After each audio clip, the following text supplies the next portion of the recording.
everybody. I'm Sean Reynolds from Sportsnet, about to be joined by Ken Wiebe from the Winnipeg Free Press. Together, we are Kenny and Renny, and this is the Kenny and Renny post-game show after it's another game where the Jets give up 4 goals. See?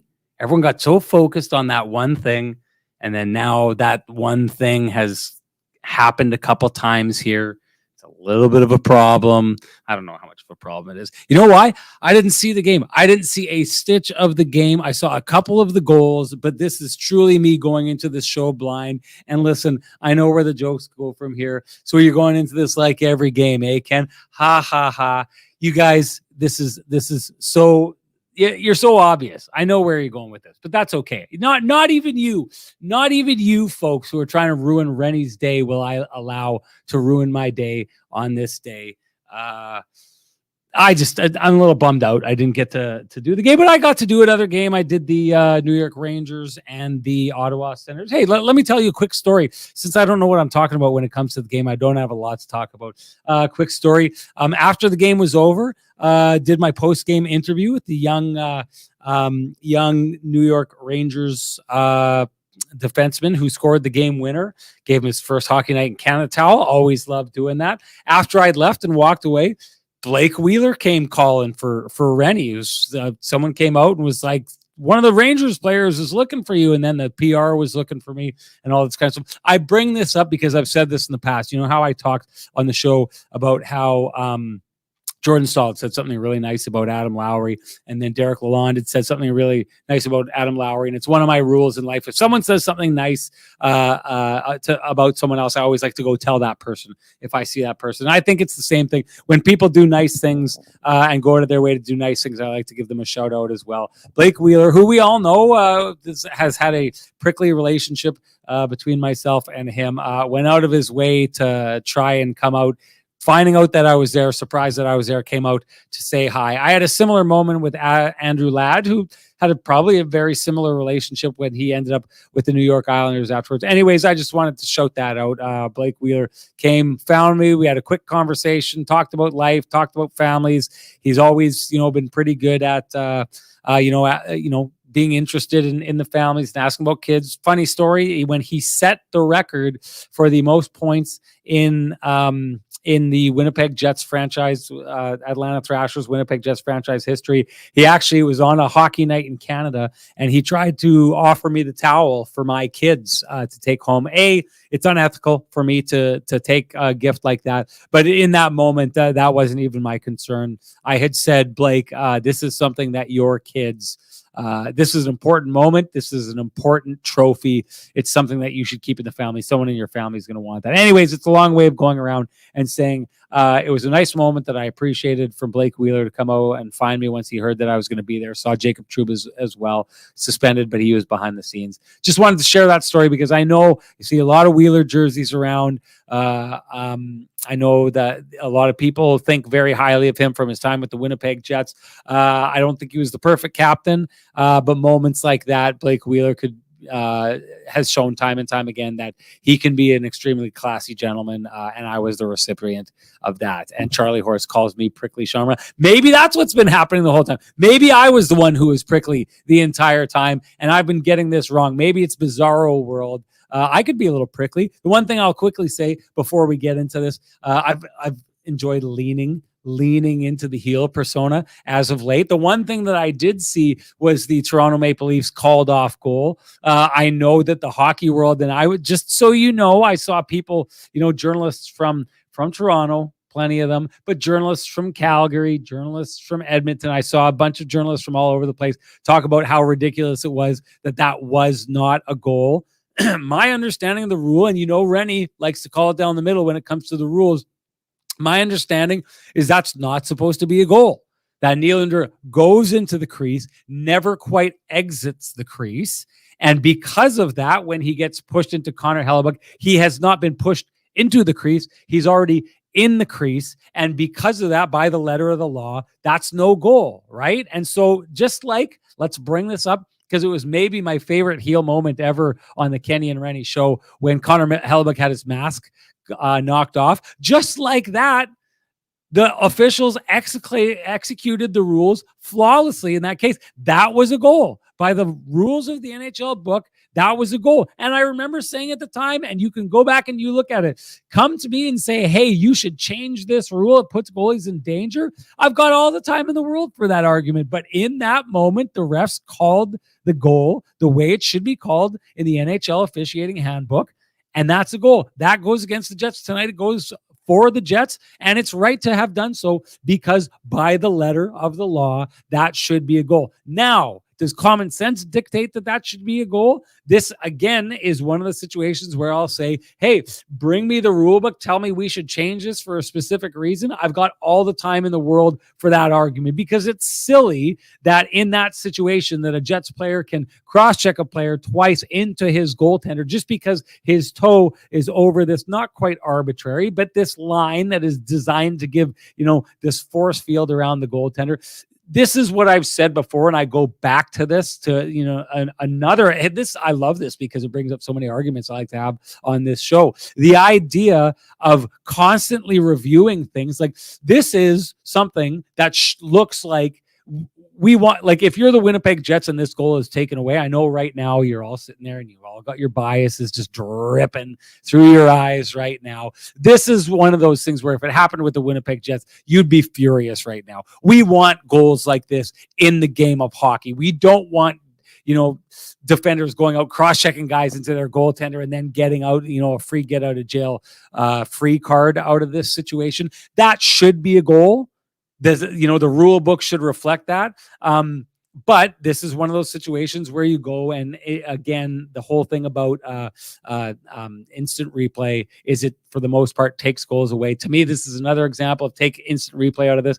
I like the idea of a guy living and dying by the front of the net and, sometimes getting a little away with a little goaltender interference. So what? It ends up in the back of the net. Or sometimes a guy gets called for goaltender interference that shouldn't be there. So what? Just let the guys play.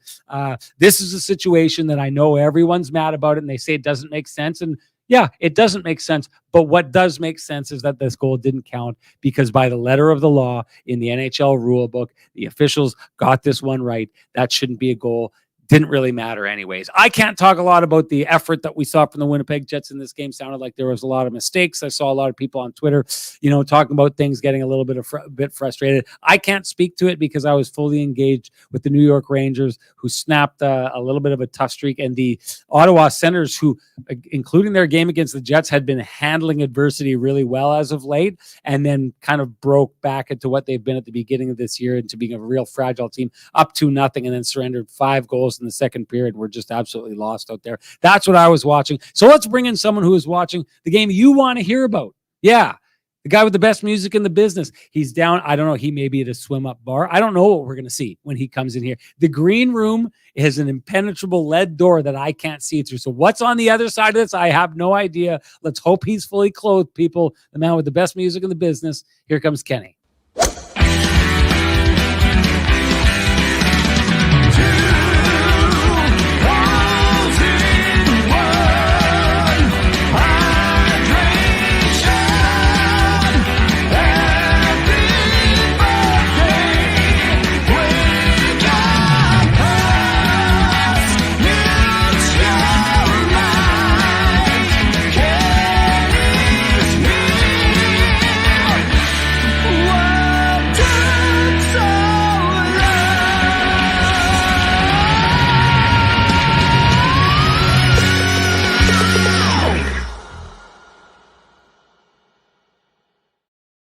Kenny, I'm going to be up front and center. I don't know what the heck's going on here. I'm glad you got a shirt on. I wouldn't blame you if you were at the swim up bar right now. I think that would be a great way to do the Kenny. Maybe we'll do this from the hot tub sometime, but Ken's got the great wake up going on. We should. Ken, you were texting me, trying to keep me as involved in the game as you possibly could.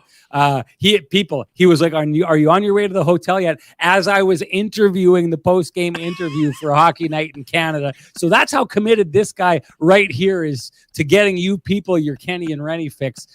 He's willing to, maybe have me lose my job for it. That's okay. I like it. I like the commitment. But I'm seeing a lot of comments like this. Ken QMJ says this will go down as the beginning of the slide. If you've been listening to Kenny and Renny over the last little while, this would not be the beginning of the slide, because we talked about the lack of effort that we've seen from the Jets, or maybe not the standard of effort that they've set, and said it would catch up to them when they stopped playing bottom-feeding teams. We said it. We said it, people. You were angry that we said it, but we said it anyways. Jeff Bohm or Beam says too many guys not stepping up in 55's absence. I'm hearing a lot of this kind of stuff. Kenny, I want your perspective before we bring in the Hammer to add his perspective as well, because we need to space awesome songs at least a little bit apart. So we're going to let you go to the buffet first. But give me an idea what you saw here tonight, Ken. Do the people who are breaking the glass and pressing the emergency button have reason to do so right now, Ken? Well, I don't know that it's the Jets are definitely not in case of emergency break glass situation, but they have to be cognizant of where they are. And based on what I heard from Adam Lowry and Rick Bowness, I think they're pretty much understanding of where things stand.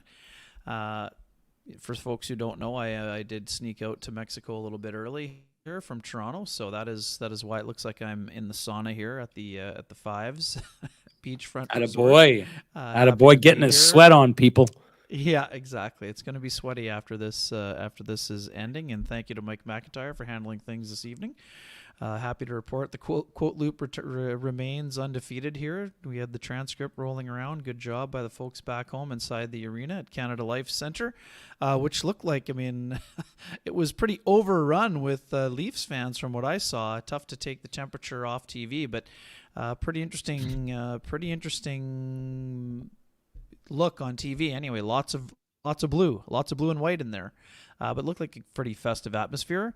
In terms of how the Jets played today, Sean, it's interesting. I thought their first was fantastic until about the last 4 minutes, maybe. It was very similar to Wednesday, where the Jets were very good, but were unable to sneak anything past Ilya Samsonov. The Jets did score. Dylan Sandberg scoring for the first time in 77 game drought, I believe, back to January of last year. Jets got to the net. Believe it went in off a defenseman's stick on the way in. But in terms of how the Jets played after that, their inability to get to 2 was incredibly costly, Sean. Lo and behold, Jets have a little bit of a puck management miscue. I think Connor Hellbuck, I would say it's fair to say, had a little bit of a communication issue with Josh Morrissey.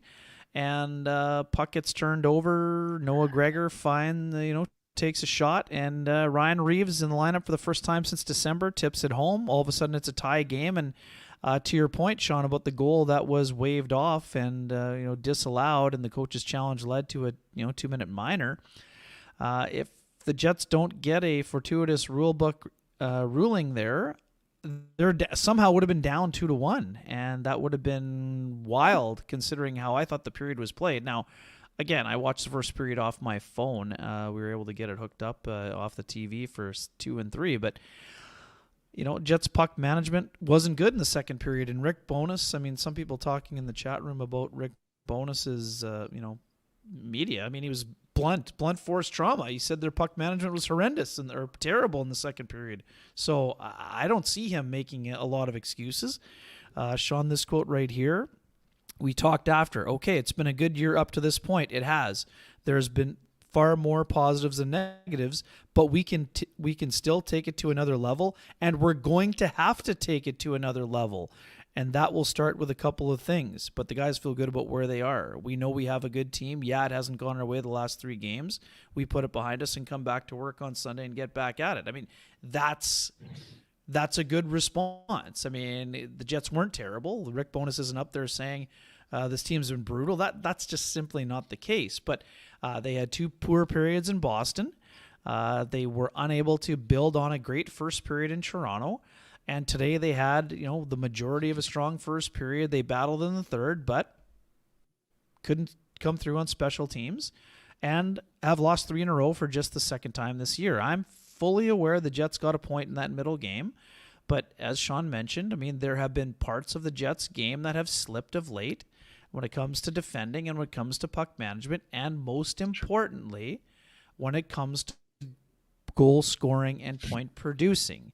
Again, the fact that the Jets gave up an empty netter, who cares that it got to 4? That's not relevant. Their defending was fine. 5-on-5, gave up 1 goal to the fourth line. But 2 power play goals allowed. I mean, we'll get into it when Hammy comes on. One of them was a 5-on-3 goal. You know, the penalty kill has been fantastic for the Jets of late, but you know, they gave up 2 today, and their power play was, you know, non-existent, at least in terms of production. So overall, you know, Jets need the break. They have the break. To me, Sean, it's all about what they do coming out of the break. We've seen this movie before in terms of sort of sleepwalking into the break, and we've also seen the Jets do a little bit of sleepwalking out of the break. And I'm here to tell you that they're facing a Pittsburgh Penguins team whose whose season is already on high alert.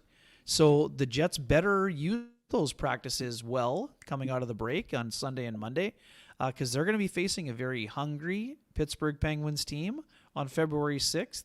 And then they're going to be playing a Philadelphia Flyers team that doesn't seem to want to go away, even though they've had a couple of hiccups of late here. But yeah, sorry, we went pretty long. Let's get Hammy in here. Just one last thing before we close the buffet up and leave it open up the Winnipeg portion of the buffet. For those who missed it, Brendan Dillon left the game pretty early here today. Rick Bowness called it a back injury, so we were wondering if it had to do with a slash or something. Apparently not. Brendan Dillon was definitely missed. They had guys like Dylan Sandberg that stepped up another day where, you know, a lot of their defensemen looked good, but 2 games in a row, it was pretty taxing for them to be down to 5D, and this was basically from, you know, early in the first period. So we'll see how that moves along. Sounds like it, you know, I don't expect it to be serious, but you know, we're going to talk about something else about the Jets defense as we move along here. Okay, let's do it. Like you said, before we do, I just want to give a shout out. Renny, one of us is feels good. Renny feels good going back to the Vittorio world. Vittorio Rossi. Kenny, you look good. I mean, honestly, you'd look a little out of place in that sauna with a suit on. You'd be sweating and why would you do that to a Vittorio Rossi suit? I'm going to tell you right now, I don't need to know what Frankie would say. To know Frankie would say, don't take that suit into the sauna. So you're looking good. You're looking rested. I'm looking like a Vittorio Rossi man. Finally, it's been far too long, I think. And hey, if you want to look like a Vittorio Rossi man, you can head on down to Vittorio Rossi on Corden Avenue. Go in, tell them Kenny and Renny sent you. Loudly proclaim it, if you will. And ask for Frankie and the boys. They will do you up right. All right, time to bring in Hammer. I love it that we're getting him on the show so close back to back. And I love it because we get to hear this absolute banger. Let's bring in the Hammer. Bring in the Hammer! Dropping 2 bombs, dodging shock grenades! Move over, get someone else who's on the buffet! Gonna make Renny shout and the show go overtime! Bring down the Hammer!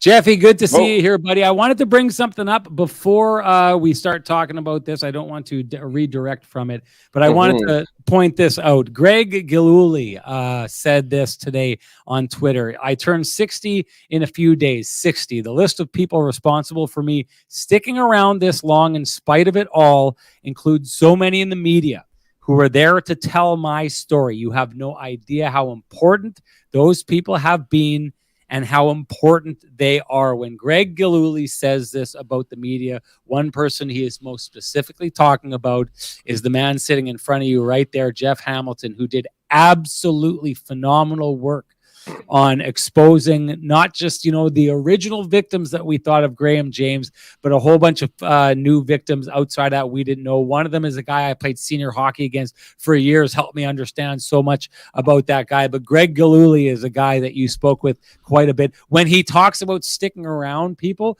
we're talking about someone who life became very hard after he was sexually abused by Graham James, to the point that suicide was contemplated. If I'm not, I don't want to be putting words in his mouth. I think from covering the story way back when in my CBC days, that was something that he was very open in talking about.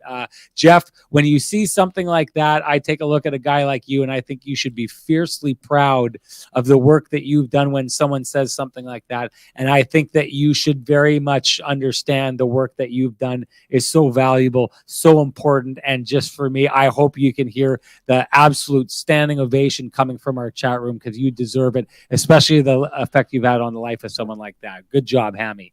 Hey, Sean, thanks. Appreciate the intro, man. Very nice, kind words. I thought we were going to hammer into this loss right away, but yeah, I really appreciate it. Honestly, I'll just say this. It's always awkward for me to like take congratulations and thank you for stuff like that. Particularly, you know, mention a guy like Greg Gahuli, who I did work really closely with in that investigation, because honestly, man, it's what they did that helped me out, you know, in a lot of ways. I was able to help them out in, you know, important ways, but it really was their courage and, you know, all the praise I just would redirect back to them. But yeah, thanks for having me on. Great to be back to back. Yeah, let's talk about it. Let's get at it. Well, why don't you start with it? I won't tell you what I saw, because what I saw was in a different game entirely. But I want to know what you saw. And this time that's accurate. I guess what I'd say about this is, Jeff, I know that you watch the show fairly often. I think what you may remember is, leading out of that streak of wins that they had, I had started suggesting that the Jets, okay, they're winning and they're pulling it out, and people kept coming and they kept texting me and saying, gutsy win and this. And I'd say, yeah, that's one way of looking at it. Or it's a really good team that's playing down or not playing to its full potential and pulling victories out of the fire against teams that it's fairly, you know, they're the easier teams to do that against. What's going to happen if they don't get out of that is they're going to start dropping games when the competition goes up. Well, the competition has gone up. We're starting to see the losses kind of pile up. Are you seeing what I suggested we could be seeing if the Jets kept going down the road that we're going? Are you seeing a team that has maybe taken, I say it like this: when you work out and you go running all the time and you push yourself as hard as you can, there's a certain output you can have. And I think the thing that the Jets have had to worry about for years past is sometimes they get to that level and then they sink down to this level. And when they need to get back up to that level, they think it's going to be there, but you haven't been running at that pace for a while. And now all of a sudden that pace is expected and the Jets just can't get there. Am I way off, or what are you seeing, Jeff? No, I don't think you're off, Sean. I mean, that we were talking about, you know, I was breaking up a fight between you and Kenny last episode about this very topic. So it wasn't, you know. He ran to Mexico afterwards. That's how bad it was. Exactly. I've been begging him to come back. There was nothing else to prove, buddy. There was nothing else to prove. Right. And this is something that's been slowly happening, you know, because we haven't been seeing that consistent dominance from the Jets that we saw. And maybe it's the wear and tear of that December to remember, right? Maybe this is them at the tired end of that, you know, rush. Everyone talked about the 9 games in 15 days, and well, that's an intense stretch. The Jets did a really good job during that stretch. Maybe now this is where they're, you know, struggling to find their games. Obviously, they're dealing with injuries. But this game, you know, and I'm going to kind of change the question on you, I guess on me from you. And like, you know, you asked kind of, I don't think it's concerning, because if you look where the Jets are, they've kind of bought themselves the benefit of the doubt. They're still second in the West by points percentage right now. And that I'm not excusing them, because I'm about to take a stark turn here, is that I think where fans are justified is being angry and pissed off at this team, because this is the first time I think all season long that they kind of haven't really shown up. You know, this was a game where, yeah, I get it. You know, they're heading off on this vacation. I'm sure a lot of them were thinking ahead of it, but so are the Leafs. You know, they just played this team. They played a good game against Toronto, deserved to win, couldn't pull it out. They're in Winnipeg on a Saturday night. It's hockey night in Canada. You've lost 2 games. You know, you're a team who takes pride in not losing back-to-back games. You've now lost 2. And then you lay that egg. And it wasn't even just, in my opinion, Sean, you didn't see it. You wouldn't have liked this game. They played a pretty good first period. They almost blew it by the end of that first period. They lucked out a little bit on some lucky, you know, some puck luck there with that called back goal and whatnot. I know it was by the book. I'm not saying that it was super lucky, but they could have been down in that game. You know, the Ryan Reeves-led Toronto Maple Leafs came in and beat the Winnipeg Jets. And I think that's the biggest insult to injury to me, in my opinion. Like, this guy's headlines for weeks has been he's a healthy scratch. He's not good for the Maple Leafs. He doesn't belong in the lineup. How ridiculous is this contract? And what happens? He comes to Winnipeg. He puts the Leafs on his back. He scores a goal. Okay, he starts things off. And then, you know how he caps off the game? By holding Josh Morrissey and saying, what are you going to do about it? We just came into your house and sent you up. You guys think that you're one of the best teams in the league? Here you go.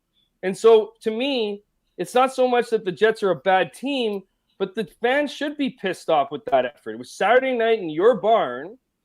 Yeah. What's going on? You got to be showing up better than that. And I think that's where the concern comes into it. And clearly we'll talk about it. Special teams, it's a disaster.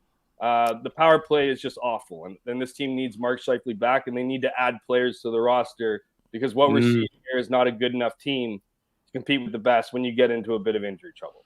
That's a lot there. That's a ton and a ton of different directions we could go in. Don't forget the exchange with Ehlers in the last 5 minutes, right? I mean, exactly. Reeves only had a couple shifts in the third, but you sure noticed him. Well, so dive into that, guys. So I didn't see it, but I started hearing about it, and I'm sure, listen, we've had lots of conversations about the code on this. I say knowing with conversations with players that the code is alive and well, and it exists in the NHL, whether you like it or not. I think the Jets have been one of the best teams in the NHL over the last number of years of managing the code, of not letting the code get in the way of them winning games, but kind of taking care of business.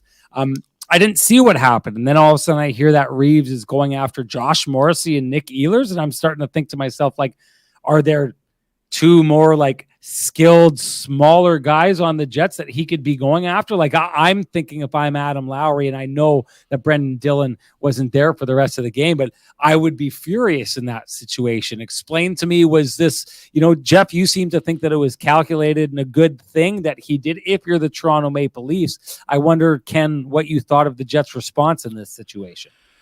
Yeah, I mean, the Ehlers thing was mostly, I thought it was organic. I mean, it was a clean hit by Reeves on Ehlers. As we've seen many times, Ehlers, as the play was continuing, he went back at him, which good on him. What do you do to a bully? You hit the bully back. And as they went down the ice, and Reeves got right in Ehlers' face. And, again, Ehlers is not going to fight Ryan Reeves, nor should he have to. But, I mean, this is how it works. I mean, Reeves is trying to intimidate. Ehlers is trying to show that he's not going to back down. And at the end of the sequence, nothing, no big deal. He slashes him on the back of the leg. Now, the way that the third period went, if you're the referee, I guess you turn the other cheek. It was more of a love tap. But I mean, Craig Simpson, Sean, our colleague, pointed it out on the broadcast. If Reeves takes a slashing minor there and the Jets score in the power play and all of a sudden they come back and rally, now he erases all the good that he did in the game. But because the ref turned the other way, at the end of the secondary scrum, Appleton scores on a weird play. I didn't think they necessarily targeted Morrissey, but Morrissey hadn't grabbed anyone yet, and Reeves was looking for someone to grab, and he looks up, he's like, oh, it's you. Maybe I'll get in your grill. So in terms of response, I mean, I personally don't think Adam Lowry has no need to fight Ryan Reeves. The Jets don't see the Leafs again. If they do see them again, it will be in the Stanley Cup final. Reeves won't be playing in the Stanley Cup final with all likelihood. So I don't see a big problem. I don't see a lack of response by the Jets. Ehlers handled it fine himself. By the time the thing happened with Morrissey, there's 14 seconds left. Adam Lowry is under no obligation to be thrown over the boards. Sheldon Keefe was never going to leave Reeves on the ice anyway. So I don't see the Jets cowering to Ryan Reeves. Adam Lowry's fought him twice already in the last 5 years. So in this case, Reeves did his job. Got a goal. The tip was eerily similar, some fans might think, to the goal he scored. That was the series clincher against the Jets in 2018. Good on a guy coming back in his hometown. He was all fired up after talking to people that were there, saw his grandma, saw his parents, saw some buddies. But I didn't see a lack of a response. But I don't know, Jeff, do you feel differently? No, I feel 100% the way you feel. In fact, my point was not that the Jets didn't respond to it, that they needed to come over the top and answer for it. It was the fact that it got to the situation that at the end of the game, you have Reeves looking at them going, it should have been the other way around. It should have been Josh Morrissey looking at Ryan Reeves, who was on at the end of the game, down 4-1, looking at going, why are you touching me? Instead, it was Ryan Reeves laughing back at a team that he helped contribute in a major way, and that's it. I don't think that, and I agree with you wholeheartedly in both your assessment of each play. The Nikolai Ehlers one, good for Nikolai Ehlers, in my opinion. He stood up for himself. He cross-checked Reeves. Reeves gave it back to him, probably said, what are you going to do? He probably went back at him and said, probably nothing. You're a plug. You're irrelevant in this league. And then they parted ways. And then at the end,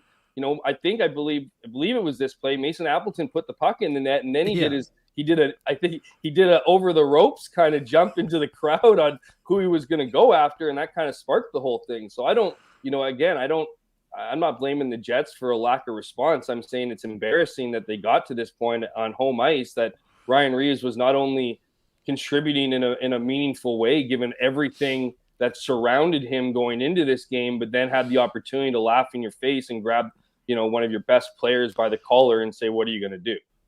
And sorry, Sean, just before you, no, one second, sorry. One less classic from the transcript today.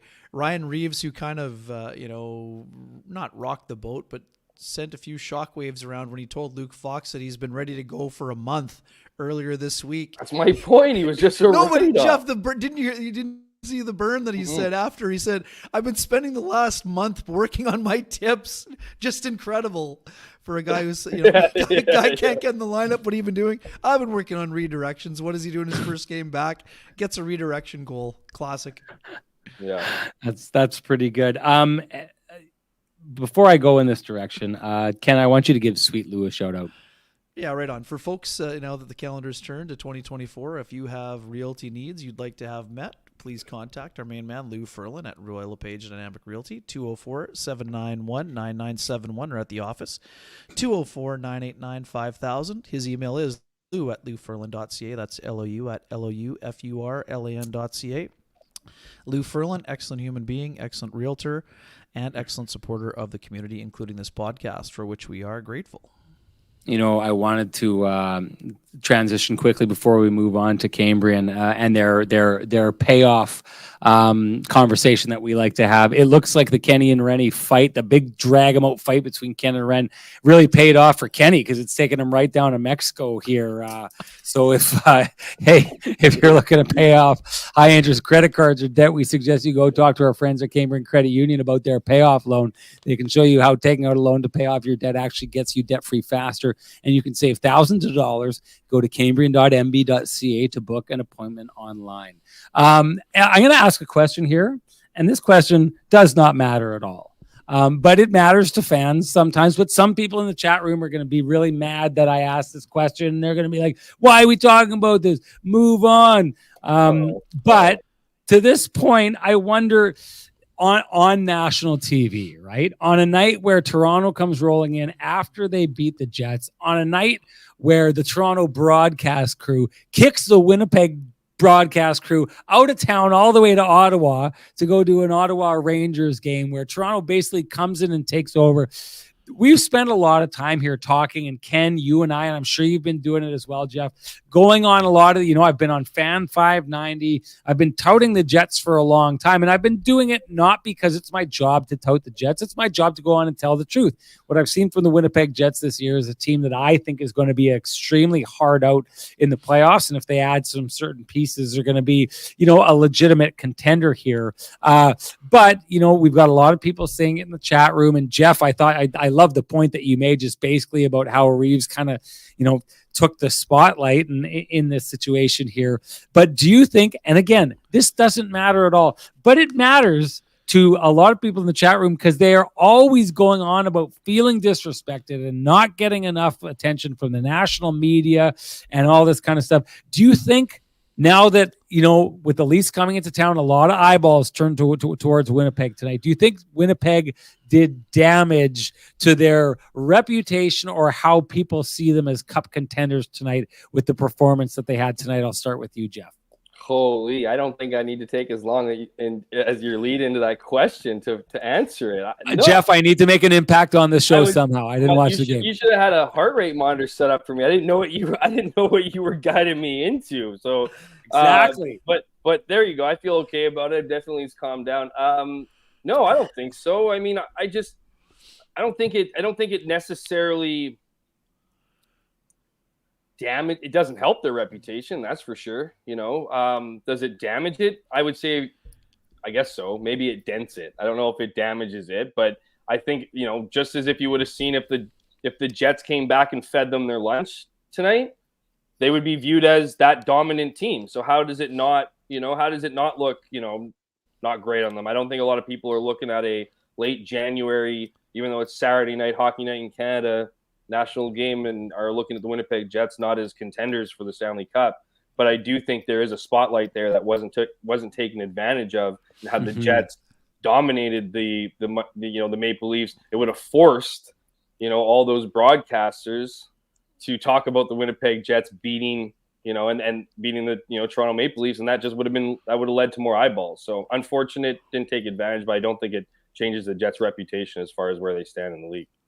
Ken? Again, we know this doesn't matter, but I mean, there's a reason why Kipper and Bourne had me on too this week, right, to tee up the game on Wednesday, because they're interested. And I think that, the Jets, what we learned this week, Sean, is that the Jets sorely miss Mark Scheifele. That's something you said already last week. Right now, the offense is at the pop gun levels. I mean, 11 goals in their last 7 games. There is no way around it. And they were shut out twice in that span. So for a team that we have praised for their depth, I don't think their depth is lacking. They've used 15 forwards. They've used 8 defensemen and 2 goaltenders. Right now, the Jets offense is not clicking. And Sean, we know when a team goes through a drought, they need their power play to pick them up. If you're struggling to score 5-on-5, even though you've been a great 5-on-5 team all year, you got to step up and get some offense from your power play. And they completely fell flat on their face in this week. And that's why Rick Bowness said power play needs a break. And I think it was not intended to be double entendre, but it was. I mean, he did mention the Tavares tip that was going wide. Tavares gets a stick out wide, beautiful direct redirection. And they score. I mean, the Jets haven't had anything resembling that, but they're also not getting to the net that way for those top, high tips. So, anyways, the Jets are not producing offense. Their contender status has not been, I would say dented tarnished. Is a good way to put it. Maybe dented. If a team is second in points percentage in the Western Conference, it's hard to say that they're damaged goods. They also just played them a few days ago and were the better team. So I think that probably dampened. If this was the only game they played against the Leafs this week, then it would probably be worse. But the Jets were the better team last game. I don't know. Anyways, let's not go back to that, Sean. Let's not get into that. But are you gonna fly further south if we do? Is that what's gonna happen here? Jeez, guys, I need your help with the prison. You're going to be one. You're going to be the one flying further south. So let's just enjoy your seat in the ivory tower for a few more minutes, and then we'll move on. Don't worry, I got the pristine wake up ready, buddy. Don't worry. Good. Sorry, good. Jeff, Hand it out. Hand it out. I'll go first, Jeff, and you can disagree if you choose. But Nikolai Ehlers is having a great year, but full blast Pristine Roofing wake up call. Jets are on a power play trying to get themselves into the game, and he's been on the ice for 128. He doesn't shoulder check, and by the time that he does, it's over the wrong shoulder, and William Nylander blows by him for a scoring chance. Of many things, that was, for me, kind of emblematic of the issues that the power play had in this contest, and it's something that's not normal for Ehlers, and that's why it was deserving of the Pristine Roofing wake-up call. You got anything, Jeff? You don't have to have anything. We don't usually do it like We don't this. just Usually I do we handle usually this. do we usually Usually toss I around care. wake- Usually we just I toss carry around this. wake-up calls? Because Yeah. let me Yeah, I don't know let what me go it's- through the comment section real quick. I could probably find one easily, but There's a few. I was actually going to use that one as Connor Hellebuck, having your back, Fair. having your back because he the poke check after. I don't know if I can think of many. Yeah. I mean, the wake up call. I think the ultimate wake up call belongs to Brad Lauer and the entire power play unit. Wake up, get it done. First time. Come on, like First time. who needs to wake up? That's another question on this, and I know it's not going to happen. Or I know it's not probably in danger, but should Brad Lauer's seat be warm? Yeah, Should it be for me, considered Jeff, warm? Like it's not with this I'm organization. personally an execution person rather than blaming the power play coach. He's not on the ice. I mean, I know, but that's kind of one of the coachable aspects of hockey, and we're getting past. I don't see it as we're a past systemic problem. I see it as players refusing to have motion and shoot. I mean, I don't know. That's my personal take. I'm not saying the coaches don't. I'm not share advocating responsibility. for it They to happen. certainly I just do. think maybe it's something to bring up as a I'd be interested what you thought. Not No. I wouldn't even say warm at best. Okay. That's it. We're done with the Pristine Roofing wake up call. Well, if you got Sorry, something so to add, we're doing this in a different way. Usually I carry this on my back, right? And so I just, and I'm used to the pacing of that. But if you guys are done, that means it's time to give North End Rick the Pristine Roofing wake up call. 1-204-981-6289. He's the guy you get down if you got any roofing, siding, exterior needs. He'll take a look. He'll tell you what you need. If you don't want to call Rick, I love calling him. I call him all the time. In fact, he got a hold of me and was like, "What are you doing in Ottawa?" Because he cares. I don't know if I got the same thing from you guys, but North End Rick cares, which is another reason you should give him the Pristine Roofing wake up call. But you can also call Pristine Roofing as well at 1-204-237-7663. Okay, guys, obvious place to go after this. I believe Dominic Toninato started as the second line center. no Kupari today, I think. But Kupari did. Okay, so the guy with 0 goals as a Winnipeg Jet is your second line center. well, I mean, How Lowry's line is badly- technically the second line, but sure, yeah. Sure. Okay. All right. Okay. For ice Anyway, time. Cole Perfetti. And okay, so who is the second line center? Or sorry, who is the second line today? Ehlers started as Ehlers, Perfetti, and Toninato. Yep.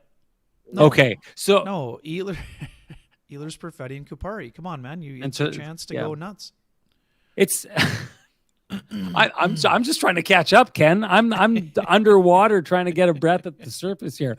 I guess what I'm saying is you got those guys. You've got Nikolai Ehlers and you've got Cole Perfetti. Whether we want to call them the second line or third line, these are scoring capable guys. If this, to me, as I pass you guys the ball on this question, if that lineup doesn't tell you that their center depth needs upgrading and that losing Mark Scheifele can turn this team into that structure, I don't think anything does. How I mean, I know that Kevin Cheveldayoff came out and told us, and I still don't get why he does it, because so many other GMs are just basically out there saying, yeah, we're going to go look. We're going to go looking. This team's deserved it. We're going to upgrade.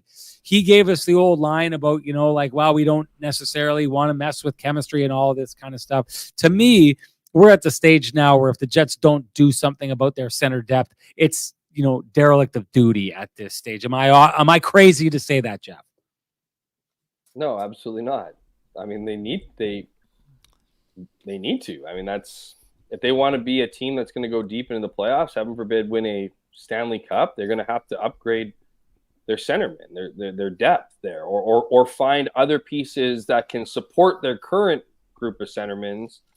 But yeah, I think that's showing it.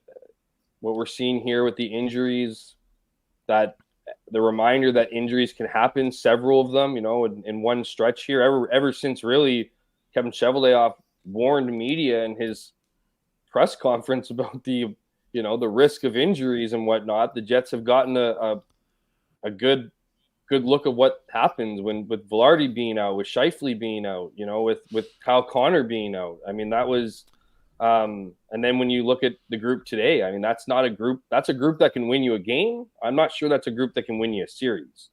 And at this point, whether it's Sidney Crosby anyone else, a Sean Monahan. More realistically, I think they need to do anything and everything in their power, because this is a really good team to load up on that depth, because there's going to be injuries. There's going to be more guys go down. And I think what we're seeing here is that while this team could be good, they need to be great to where they want to be. And I think that, in order for them to be great, I think they need to build on that depth, particularly up the middle. Ken? Yeah, I mean, Adam Lowry had 19 minutes and 23 seconds today, Sean. That's why I said he was the second line center. Anyways, just kidding. I'm just teasing mostly. But yeah, get me on the Adam Henrique train open here. I mean, get Adam Henrique at 50%. I mean, this is a guy that I watched at the Memorial Cup in 2010 on that absolutely dominant Windsor Spitfires team.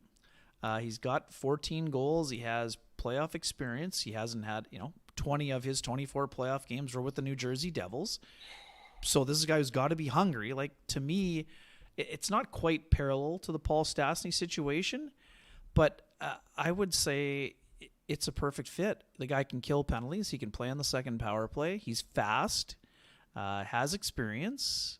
He's been pretty durable during his career. High character guy. I mean, he's not the only guy that's out there, but he would be a guy that would make a lot of sense on a number of levels to me.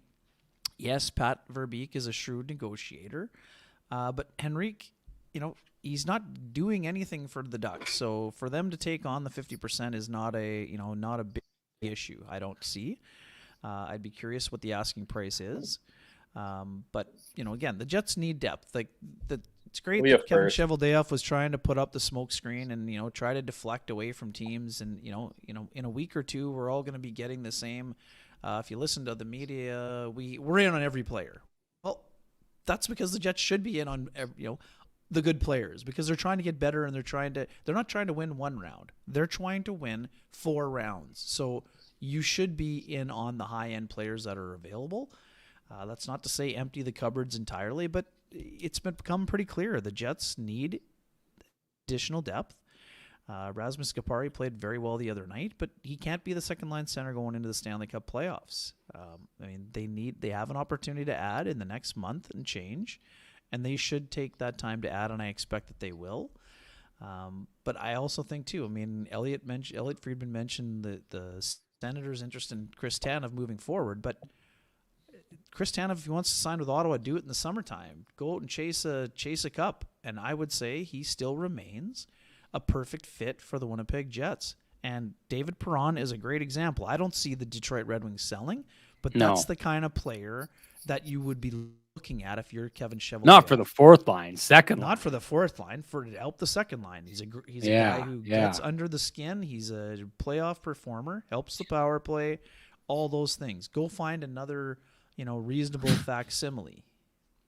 We need to, we're talking about a guy like, missing Mark Scheifele and missing Kyle Connor and missing, Josh Morrissey. Well, we're talking about Ryan Reeves pushing around the Jets.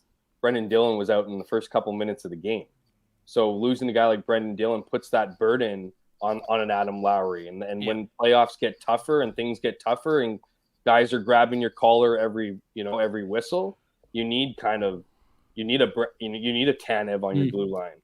And Henrique is going to be traded. It's just whether or not he's going to be traded to the Jets. He's going to a playoff team. And the Jets would be, will be one of the teams in on him. There's no doubt about it. They have to be.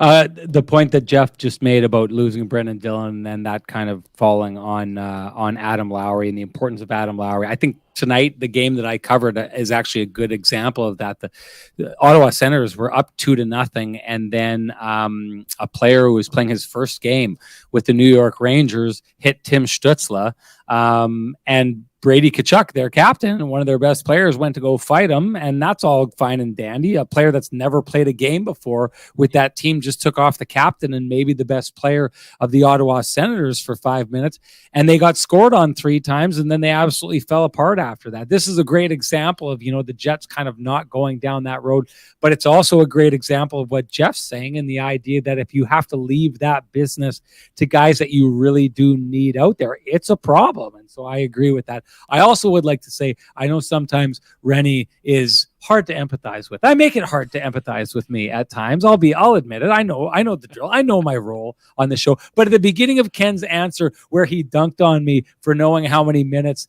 that Adam Lowry played tonight, when I was busy on hockey night in Canada doing another game, that was the equivalent of Ryan Reeves going after a Josh Morrissey or a Nikolai Ehlers in this. So just to put it in the terms you folks should understand, that was out of bounds. And it would have been nice to have at least one of you go to bat for Renny in the chat room. But whatever, I guess I'll just keep praying that someone out there will have my back. Hey, Sean, speaking of which, working out there, I caught your intro.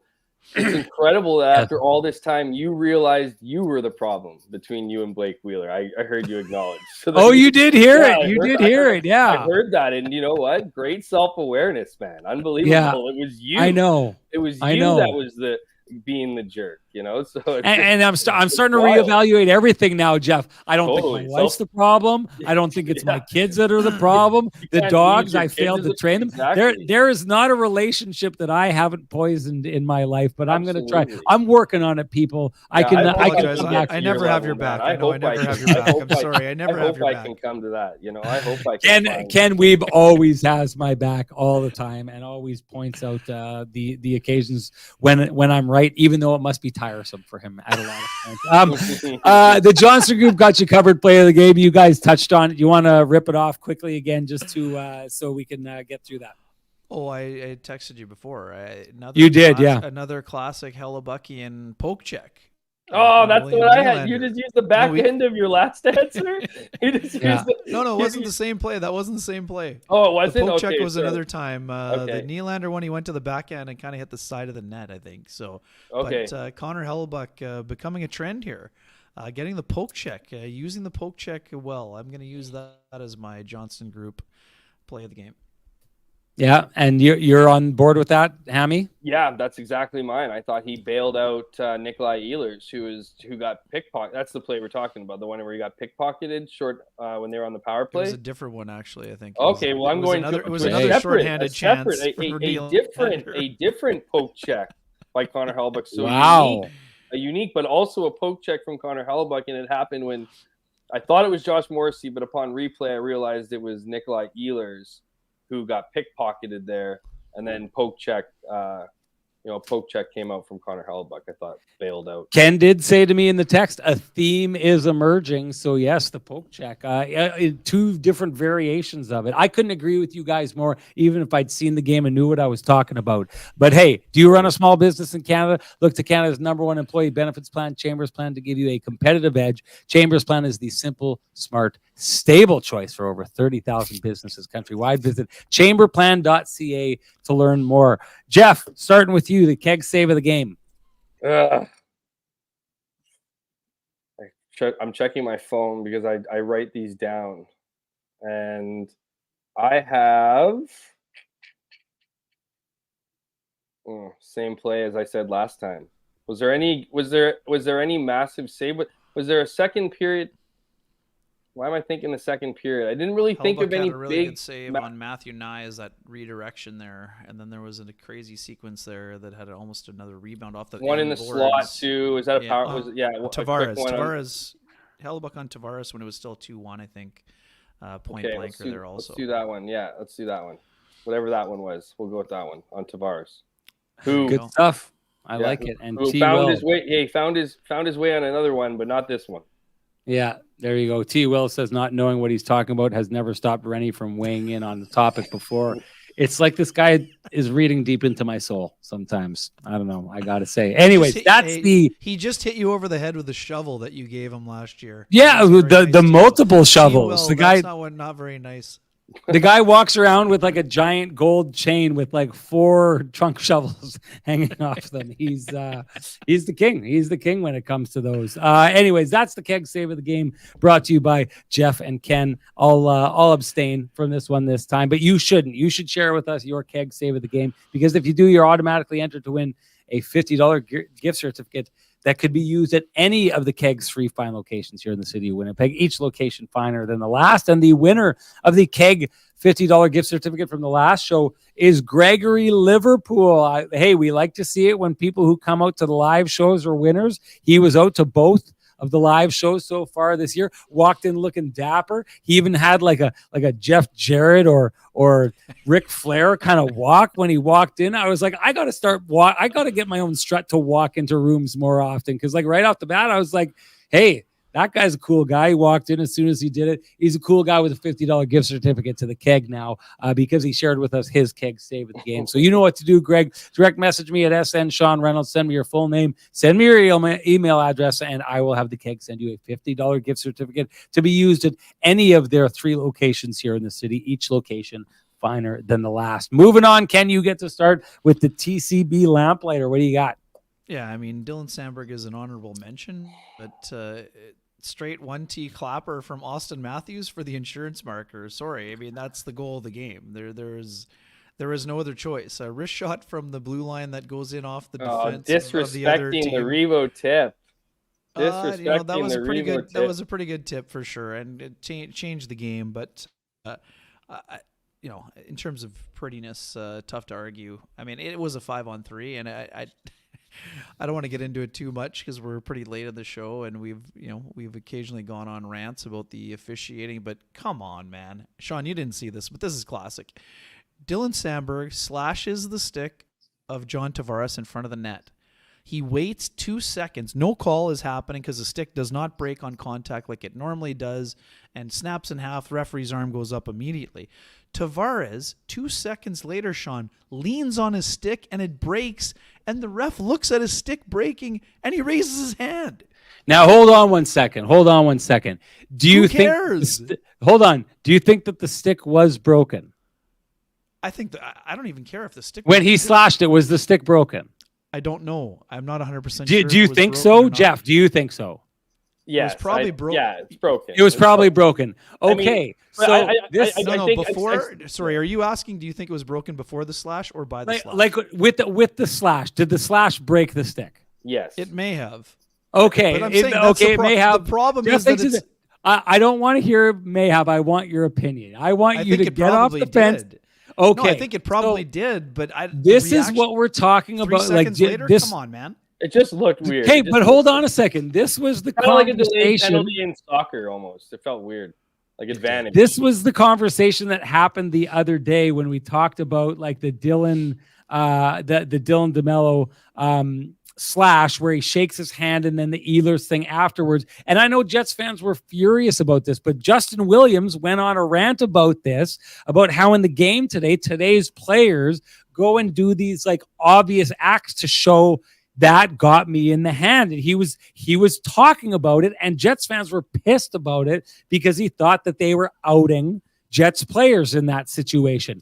This is exactly what he's talking about. If you slash a stick and you break it, it's a penalty by the letter of the law. So what he's trying to do in that situation, as the letter of the law, nowhere in the rule book does it say if you slash someone's stick and it breaks, it's a penalty.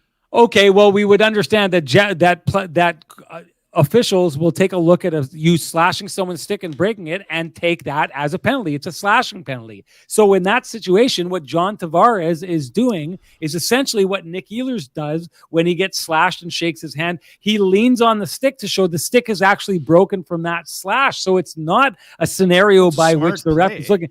This is exactly what I'm saying. So you can be upset about it, but this is exactly what Justin Williams was talking about the other day, where you thought that he was outing you as Jets fans and you were furious at him for bringing it up and you thought it was Toronto media bias. But this is the same thing. This is a player now off the Leafs who's basically trying to obviously show to the ref that a penalty has been taken and gets the call. So to me, it's like one of these, the other day you were pissed off about the situation because you thought that the guy was using this as a situation to just be biased and call out the Jets in favor of the Leafs. When in actuality, I think what Justin Williams was talking about is something that's very legit in this league now, where guys are going out of their way to show that a penalty has happened. And I just see this as the same situation. I haven't seen it yet. It created a 5-on-3 though, bud. It created a 5-on-3. It's got to be blatant in order for you to be calling a penalty when if it's a blatantly broken stick, then it's blatant. If the stick is broken, then it's blatant. Okay.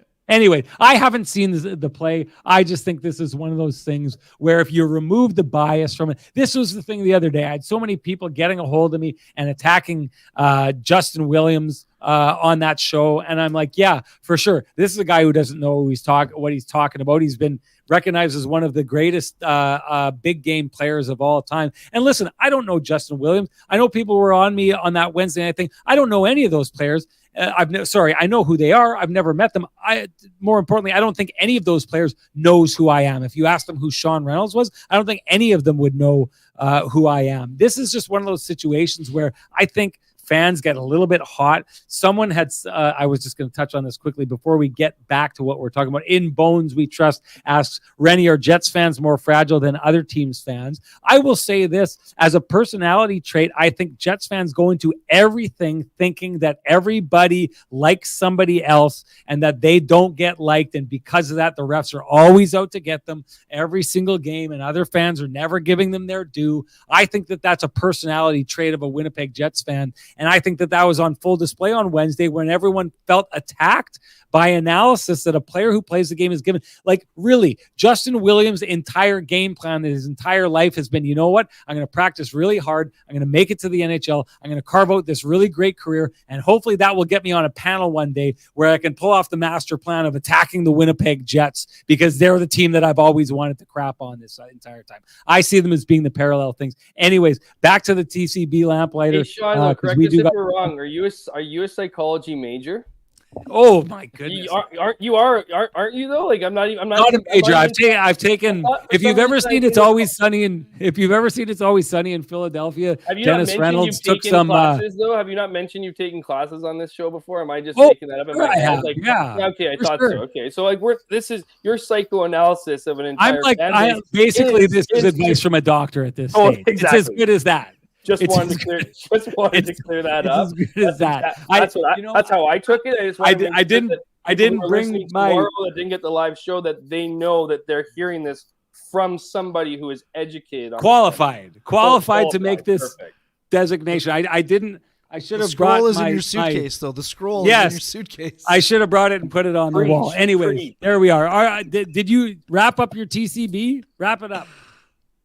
Jeff, are you taking the tip? I'm taking the Rebo tip. I mean, especially after the insight that Kenny brought to the table about him, about comments, reminding us about the comments about tipping. I mean, that's perfect. Absolutely. I mean, that got them going, and it was a nice tip. It really was. It was a really nice tip. So absolute beauty. Stonewall Dave is not proving my point at all when I talk about the oversensitive nature of some Jets fans when he says Sean and Jeff insisting that the refs are great and the Jets deserve every penalty you get. You heard it here, folks. Shocking stuff. Thank heavens for Ken. No, this is not an overreaction at all. This is not a knee-jerk. Such a Stonewall thing to put words in other people's mouths. Whoa! What are you disparaging Stonewall for? Come on. I'll throw Boziger in there. I'll take all those small roles. Maybe it's a Boziger thing. I didn't say anything about the refs. I just gave you my opinion, and poor Stonewall Dave. How does he get by with the weight that he carries of us constantly doing this? Anyway. That's the TCB lamplighter. You should share with us yours because if you do, you're automatically entered to win a Frosty Delicious 8-pack of Lamplighter Amber Ale brought to you by our friends at Canada Brewing Company. If you cannot wait, and you shouldn't wait for your own Frosty Delicious 8-pack, you can head on down to Canada Brewing Company and join them in their tap room at 11290 Kenniston, where ticket sales have already started for the next Kenny and Renny live event on February 19. I'm already seeing tickets go out the door, so jump on those. It's going to be great. I don't know if you've got the event there, Ken, but if you could put it up, that would be great. But in the meantime, I am going to announce the winner of the Lamplighter for that show, for the last show, and that is Official Walks 13. Sometimes I wonder how people come up with names. This is one of those times. But Official Walks 13. Hey, Official Jaywalks, you know what to do. I think is what it official is. Jaywalks? I've just got Official Walks. Anyways, if it's Jaywalks, Maybe you know who you are. No one else has a name anywhere close to that. You know what to do. Direct message me at SN Sean Reynolds. Send me your full name and send me your email. I will send you a Frosty Delicious, a voucher for a frosty, delicious 8-pack of Lamplighter Amber Ale. Brought to you by our friends at go. Canada Brewing Company. And there you go. That's the Eventbrite page that you can head to for your tickets to the next Kenny and Renny live event. February the last 19th. one was a banger. This time, Ken's going to be there. He's actually going to show up for these shows. Ken, you know what we kept saying at the show? There was a whole bunch of people there who've been at every single event. And I kept, every time they were like, this is my 7th event, I was like, wow, your record is like quite a bit better than Ken's at these things. So good for those people. We appreciate your support. We'd love to see you out again afterwards. Anyways, have you back about Lowry earlier? I wonder. Hey, Jeff? What? Wonder why I didn't have his back about Lowry earlier. No doubt. Guys, that was great tonight. Really appreciate you carrying the ball for this entire show here. Jeff, you did awesome as usual. Again, that Galooly shout out. Quick one before you go. Oh, come on. Sorry. Line, any thoughts? Being on the block? No? I think that's like the right team in the right scenario. Like people know my thoughts about this. I do feel like he got sent to a bad scenario. Clearly, nothing is going right in that market. And I've always said this before. I don't think Patrick Laine is your primary player. I think he's your secondary player. You need him to play with someone or a group of guys who can, get him the puck. He is, I think, to a degree, like Kyle Connor, when I described the potential for a Matt Barzal coming here.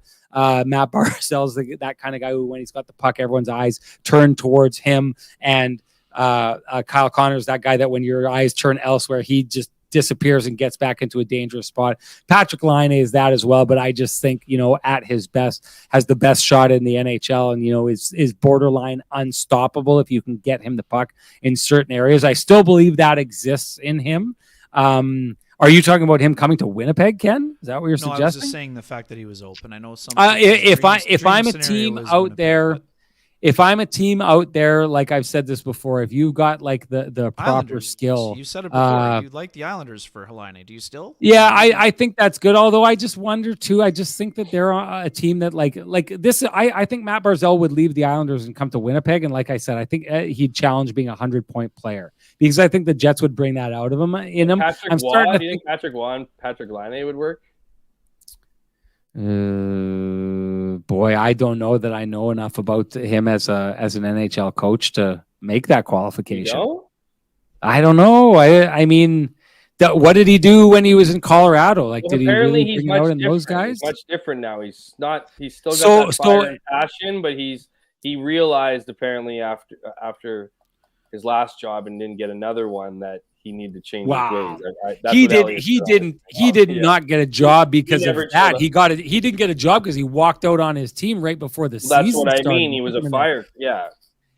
I'll say the same thing I always say when it comes to prospects and stuff like that. When I'm not one of these guys who, like, when the Jets sign someone, I go and I copy like a scouting report on the internet and put it up and pass it off as it's my own information. That's not my beat. I don't go around and watch the WHL extensively in the NCAA. When you want to know stuff like that, I'll go to a guy like Jay Bukala or Sammy or someone like that and have them share the information, right? So I don't know enough about what Patrick Waugh has done. Hey, he won a Memorial Cup, not this past year, but the year before that. So clearly he's doing something right, but I don't watch enough of that to know whether or not he's at a place where he could be that kind of guy. So I'd be throwing out a guess, and that would be it. Which is kind of what I did on this whole show tonight. Is never going to be in Winnipeg. He'll never come back to Winnipeg. Oh, I know that. But what a story that would be if for some reason he found his way back here and then, resurrected the power play. Fix the power play. And then just, ends up, who knows? Who knows what goes from there? It's about, I think he would be given his sainthood in the city of Winnipeg. They would do a watered down 30 for 30 on it. All right. I know your song talks about you making the show go long, but I've got to catch a flight early in the morning. Jeff, I'm not going to let you do this to me like you do every time. You got this hidden agenda. It's always overtime. I was thinking in Manitoba. I was going to throw Arberg in there too, but I'm going to pull it all back. You're taking everybody on. Pull it all back. Why you keep going north? I apologize. Take it south. Go to Kid. Hey, I think I know what's going on. He won't go south because he knows that'll incite Ken Weeb, and then Ken Weeb will come flying. I've heard the stories. They got family out there. I've heard the stories. I can't have that burden, you know. All right, guys. Great job. Great job to the chat room out there. I'll end this as I always do. And I will say this, if you appreciate the conversations we've been having in these spaces, please support the people who fight to keep the conversations going in these spaces. That would be our sponsors, Vittorio Rossi, Pristine Roofing, Sweet Lou Furlan, Cambrian Credit Union, the Kenny and Renny OGs in the Johnston Group, the Keg, and of course, Canada Brewing Company. Thank you to them. Thank you to you guys. Great job. Kenny, enjoy your time down there. Congratulations to Maddie Johnston and Jane. New addition to family this week here. Also, shout out to Maddie, part of the Johnson Group. There we go. The new OGs. There you go. We got a new OG out there, if there is such a thing. What do you call that? You guys are the writers. What's the literary term for something, two words that go together, but they're the opposite of each other? Someone knows it. I can't wait for you guys to do it. I've got to play catch in the morning. Sorry, I don't. Never mind. Addition to the OG family. How about that? Let's try. There we go. That up. I'm just saying the new OG. It's like you can't be OG and be new. It's someone knows what I'm talking about there. Oxy. There you go. He got it. He nailed it. Tristan Rivers right there. Like he's there to clean up the mess when we need our audio done well. I explained it the exact same time the second time, and you finally got it. Jeez. Well, I know, and it came out at the same time. I mean. Antonyms. There you go. I think this is someone. Well. Anyways, are you chasing a last call? Are you chasing a last? No. Okay, come on. That's all right. I'll talk to you guys later. It's great seeing everybody. Enjoy the break. We will see you next game. I will be doing like Kenny. I'll try and do it from the hot tub or the sauna like Kenny did. Bold move, Ken. Bold move. I love February it. 6th. Jets. February 6th. We'll see you after the Jets and the Penguins. Everybody, thanks for joining us. We'll talk to you after the break.